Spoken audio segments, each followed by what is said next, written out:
আসসালামু আলাইকুম, welcome back to my channel. আশা করি সবাই ভালো আছেন। আজ আবারও একটি রেসিপি নিয়ে হাজির হয়ে গেছি। আজ তৈরি করে দেখাবো ডিনারের জন্য হালকা পাতলা একটি প্লেটার। বাচ্চারা যখন বাহিরে খাওয়ার বায়না ধরে তখন এইভাবে বাড়িতে হালকা পাতলা একটি প্লেটার বানিয়ে বাচ্চাদের সামনে সার্ভ করুন, দেখবেন ওরা খুব মজা করে খেয়ে নেবে। সবচেয়ে বড় কথা হচ্ছে স্বাস্থ্যসম্মত উপায়ে কোনো কিছু তৈরি করে বাচ্চাদের খাওয়ানোর মজাই আলাদা। চলুন তাহলে আর কথা না বাড়িয়ে মূল রেসিপিটি দেখে নেই।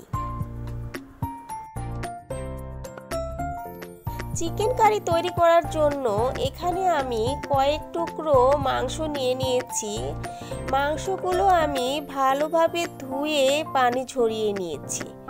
এখন এর মধ্যে দিয়ে দেব 2 টেবিল চামচ কর্নফ্লাওয়ার, হাফ চামচ গোলমরিচের গুঁড়া, সামান্য একটু লবণ। লবণটা বুঝে দিতে হবে কারণ এখানে আমরা সয়া সস ব্যবহার করব। সয়া সসে লবণ আছে। আরও দিয়ে দিচ্ছি 1 চা চামচ লেবুর রস, 1 টেবিল চামচ সয়া সস, একটি ডিম। এখন সবগুলো উপকরণ মাংসের সাথে ভালোভাবে মেখে নিতে হবে।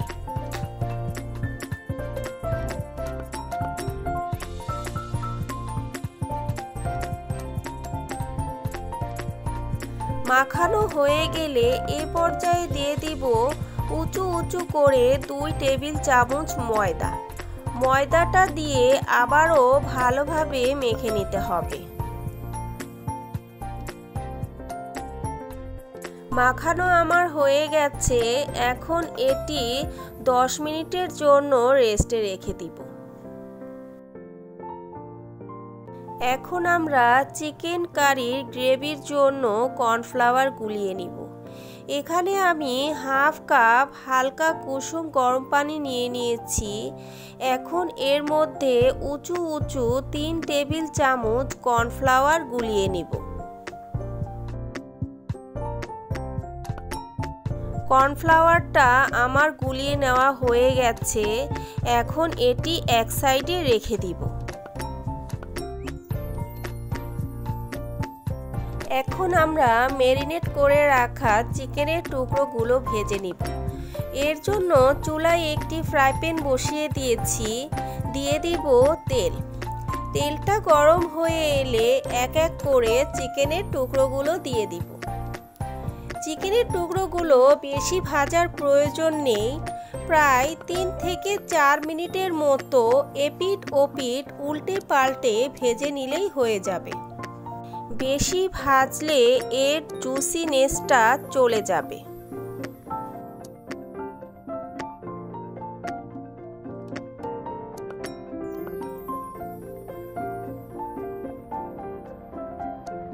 চিকেনের টুকরোগুলো আমার ভাজা হয়ে গেছে।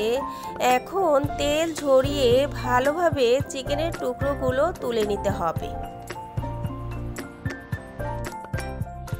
এখন এই তেলের মধ্যে আবারও সামান্য একটু তেল দিয়ে দিব। এরপর দিয়ে দিব হাফ চামচ আদা কুচি, হাফ চামচ রসুন কুচি।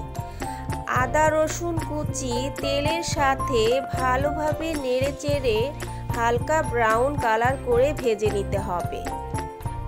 ভাজা হয়ে গেছে। এখন এর মধ্যে দিয়ে দিব সবজি। এখানে আমি হাফ কাপ ক্যাপসিকাম আর হাফ কাপ গাজর নিয়ে নিয়েছি। সবজিগুলো আমি কিভাবে কেটেছি ভিডিওটা একটু ফলো করলেই বুঝতে পারবেন। গাজর আর ক্যাপসিকাম দিয়ে 2 মিনিটের মতো নেড়েচেড়ে ভেজে নিতে হবে। এরপর দিয়ে দিব পেঁয়াজের টুকরা। পেঁয়াজের টুকরাটা দিয়ে আবারও 2 মিনিটের মতো ভাজতে হবে। প্রায় 4 মিনিটের মতো সবজিগুলো ভেজে নিতে হবে। সবজিগুলো বেশি সময় ধরে ভাজা যাবে না, তাহলে সবজির কালার নষ্ট হয়ে যাবে। সবজিগুলো আমার ভাজা হয়ে গেছে। এখন এর মধ্যে দিয়ে দিব হাফ চামচ গোলমরিচের গুঁড়া, স্বাদ মতো লবণ, হাফ চামচ লাল মরিচের গুঁড়া, উঁচু উঁচু 1 চা চামচ কাশ্মীরি লঙ্কা, হাফ চামচ টেস্টিং সল্ট। এখন সবগুলো উপকরণ সবজির সাথে ভালোভাবে নেড়েচেড়ে মিশিয়ে নিতে হবে। বন্ধুরা, এই রেসিপিতে অবশ্যই কাশ্মীরি লঙ্কাটা দেওয়ার চেষ্টা করবে, তাহলে এই রেসিপির কালারটা খুব সুন্দর আসবে।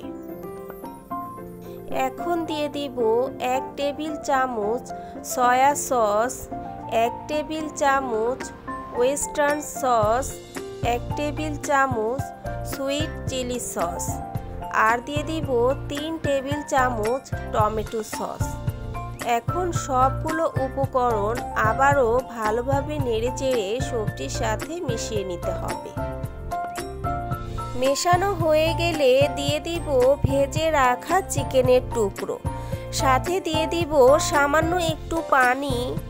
এখন ভালোভাবে নেড়েচেড়ে একটি ঢাকনা দিয়ে ঢেকে দিব 2 মিনিটের জন্য।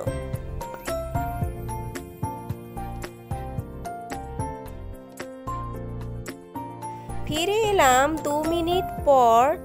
এখন উপর নিচ করে একটু নেড়েচেড়ে দিতে হবে। এরপর দিয়ে দিব গুলিয়ে রাখা কর্নফ্লাওয়ার। কর্নফ্লাওয়ারটা দেওয়ার আগে অবশ্যই নেড়েচেড়ে নিতে হবে। রেস্টে রাখার ফলে কর্নফ্লাওয়ারটা নিচে জমে যায়, তাই নেড়েচেড়ে দেওয়ার চেষ্টা করবেন। কর্নফ্লাওয়ারটা দিয়ে ভালোভাবে নেড়েচেড়ে মিশিয়ে নিতে হবে।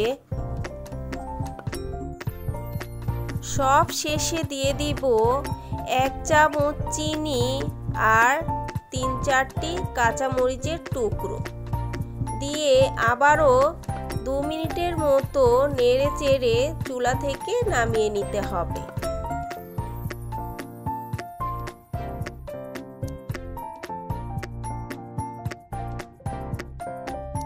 তৈরি হয়ে গেছে খুবই মজাদার চিকেন কারি। এখন আপনি এটি ভাত, পোলাও, খিচুড়ি এবং ফ্রাইড রাইস যাই দিয়ে খান না কেন একদম পারফেক্ট। রেসিপিটি খুবই সহজভাবে দেখানোর চেষ্টা করেছি, আশা করি সকলের কাছে ভালো লেগেছে। এখন আমরা ফ্রাইড রাইস তৈরি করব। এর জন্য প্রথমে আমরা ভাত রান্না করে নিব। এর জন্য একটি হাঁড়িতে আমি পর্যাপ্ত পরিমাণ পানি দিয়ে চুলায় বসিয়ে দিয়েছি। এখন পানির সাথে দিয়ে দিব সামান্য একটু লবণ আর তেল। তেলটা দেওয়ার কারণে ভাতগুলো খুব সুন্দর ঝরঝরে হবে। এখন দিয়ে দিব চাল। এখানে আমি 1.5 কাপ পরিমাণে পোলাওয়ের চাল নিয়ে নিয়েছি। চালগুলো আমি ভালোভাবে ধুয়ে পানি ঝরিয়ে নিয়েছি। চালগুলো অল্প অল্প করে দিতে হবে আর নেড়েচেড়ে দিতে হবে, তা না হলে দলা পেকে যেতে পারে।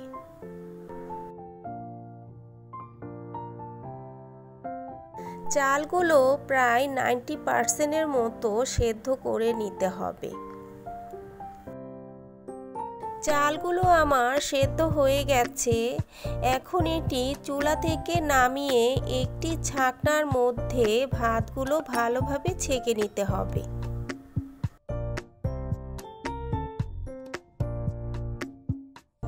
পানি ছেঁকে নেওয়ার পর এরকম একটি বড় থালার মধ্যে ভাতগুলো ছড়িয়ে দিতে হবে।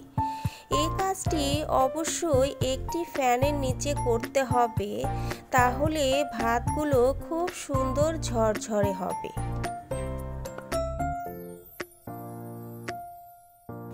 এখন চুলায় একটি কড়াই বসিয়ে দিয়েছি।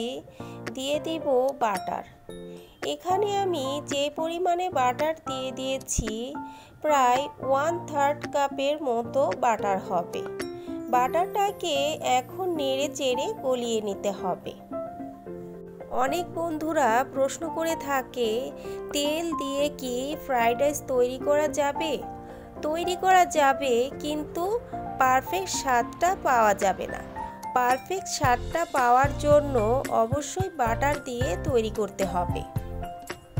বাটারটা আমার গলে গেছে। এখন এর মধ্যে দিয়ে দিব হাফ চামচ রসুন কুচি। রসুন কুচিটা দিয়ে নেড়ে চেড়ে হালকা ব্রাউন কালার করে ভেজে নিতে হবে। রসুনটা আমার ভাজা হয়ে গেছে। এখন এর মধ্যে দিয়ে দিব ডিম। এখানে আমি 2টি ডিম দিয়েছি। ডিমটাকে এখন ভালোভাবে নেড়ে চেড়ে ভেজে নিতে হবে। একদম ঝুড়া করে ভেজে নিতে হবে।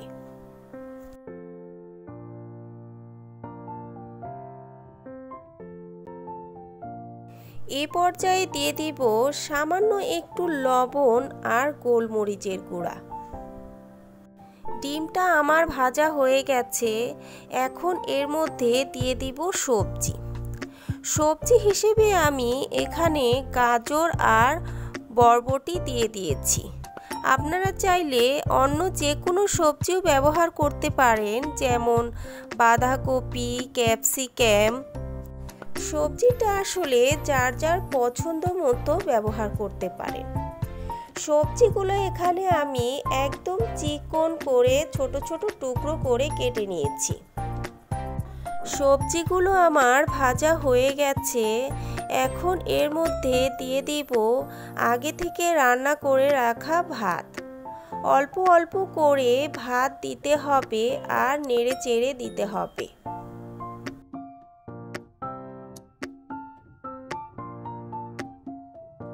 ভাত মেশানো হয়ে গেলে এ পর্যায়ে দিয়ে দিব হাফ চামচ গোলমরিচের গুঁড়া, স্বাদ মতো লবণ, হাফ চামচ টেস্টিং সল্ট, 1 টেবিল চামচ সয়া সস, 1 টেবিল চামচ ওয়েস্টার্ন সস, আরও দিয়ে দিব 1 চামচ চিনি, 4-5টি কাঁচামরিচের টুকরা।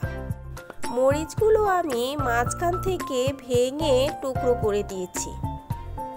বন্ধুরা, রেস্টুরেন্টের মতো স্বাদটা পেতে হলে অবশ্যই ওয়েস্টার্ন সসটি ব্যবহার করতে হবে।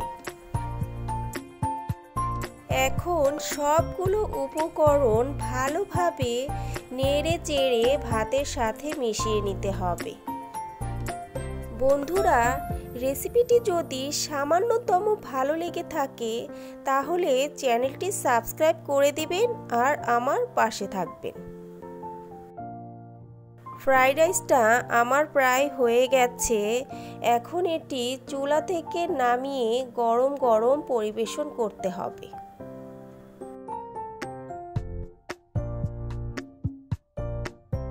তৈরি হয়ে গেছে ঝামেলা ছাড়া কম মশলায় মজাদার ফ্রাইড রাইস। এখন একটি প্লেট সাজিয়ে দেখাচ্ছি।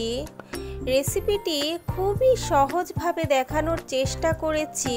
আশা করি সকলের কাছে ভালো লেগেছে। ভিডিওটি কেমন লেগেছে কমেন্ট করে আমাকে জানাবেন। লাইক আর বন্ধুদের মাঝে বেশি বেশি শেয়ার করতে ভুলবেন না। আল্লাহ হাফেজ।